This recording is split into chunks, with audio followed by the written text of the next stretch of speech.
Unang sulat ni Apostol Pablo sa mga taga-Korinto, 11 kabanata.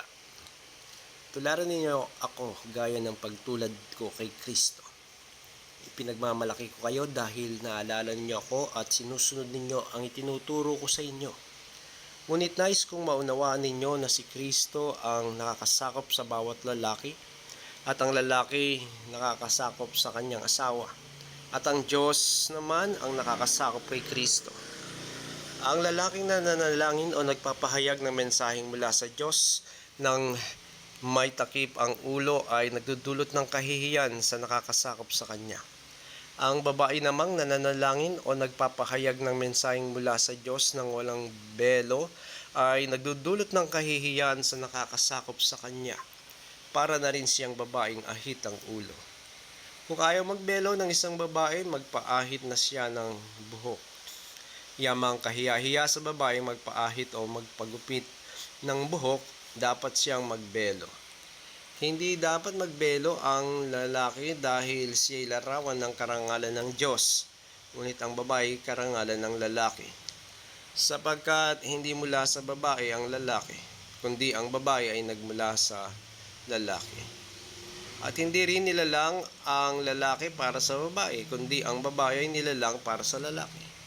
Alang-alang sa mga anghel, dapat magbelo ang babae bilang tanda na siya ay nasasakop ng kanyang asawa. Gayunman, sa paningin ng Panginoon ay kailangan ng babae ang lalaki at kailangan din naman ng lalaki ang babae. Kung nagbulaman sa lalaki ang babae, ang lalaking na may isinilang ng babae at nang mula sa Diyos ang lahat. Kayo na ang humatol, ang ba sa isang babae ang makitang nananalangin ng walang takip sa ulo?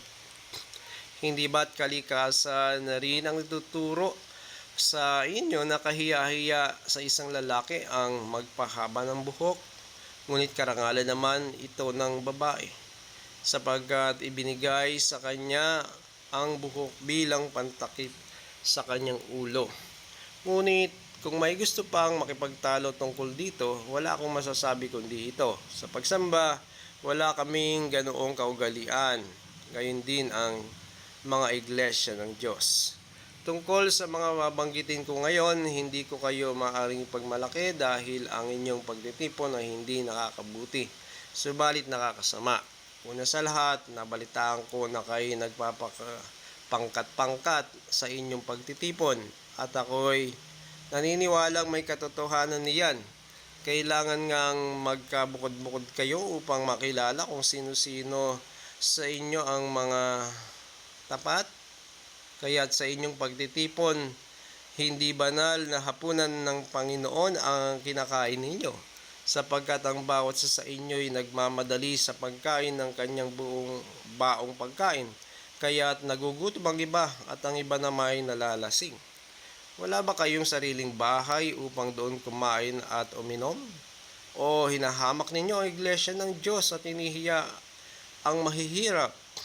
Anong gagawin ko ngayon? Ipagmamalaki ko ba kayo dahil sa bagay na yon? Hindi ko gagawin yon.